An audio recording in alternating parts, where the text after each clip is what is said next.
Hello friends, ఈరోజు చిక్కుడు గింజల మసాలా కూర తయారీ విధానాన్ని చూసేద్దాము.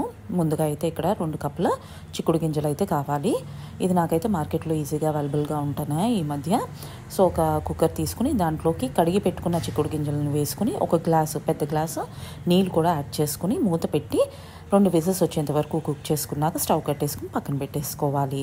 ఇప్పుడు మళ్ళీ స్టవ్ వెలిగించుకొని కడాయి పెట్టుకుని 2.5 టేబుల్ స్పూన్ల నూనె యాడ్ చేసుకున్నాక 1 టేబుల్ స్పూన్ జీలకర్ర, 1 టేబుల్ స్పూన్ ధనియాలు కూడా వేసుకుని వేయించుకోవాలి. ఇది 1 నిమిషం పాటు వేయించేసుకున్నాక దీంట్లోకి కొద్దిగా జీడిపప్పు, 4 వెల్లుల్లి రెబ్బలు, చిన్న అల్లం ముక్క, 1 టీ స్పూన్ నువ్వులు,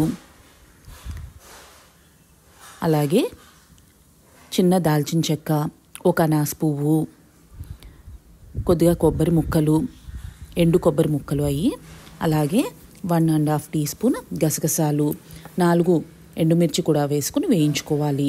ఇది వేగిపోయాక 4 మీడియం సైజు ఉల్లిపాయలని చిన్న ముక్కల కింద కట్ చేసుకుని వేసుకోవాలి. అలాగే 2 టమాటాలను కూడా చిన్న ముక్కల కింద కట్ చేసుకుని వేసుకుని వేయించుకోవాలి.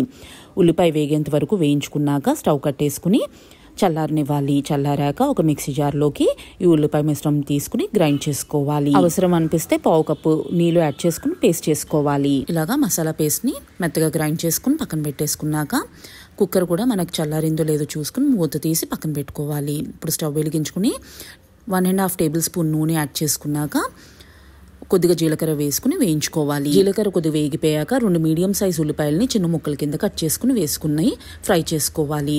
ఇప్పుడు దీంట్లోకి 1 బిర్యానీ ఆకు, 4 లవంగాలు, 3 యాలకులు, కొద్దిగా కరివేపాకు, 2 పచ్చిమిర్చి కూడా వేసుకుని మొత్తం అంతా కలిసేటట్టు కలిపేసుకుని ఉల్లిపాయ వేగేంత వరకు వేయించుకోవాలి.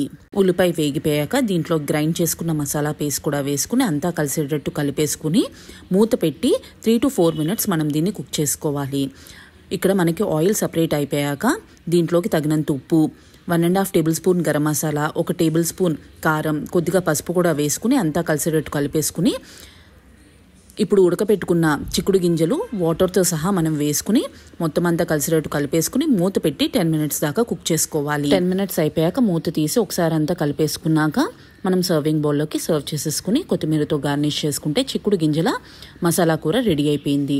దీన్ని రైస్లో కానీ చపాతీలో కానీ సర్వ్ చేసుకోవచ్చు. సో మీరు ఈ రెసిపీని ట్రై చేసి మీ అభిప్రాయాలు నాకు తెలియజేయండి. Thanks for watching.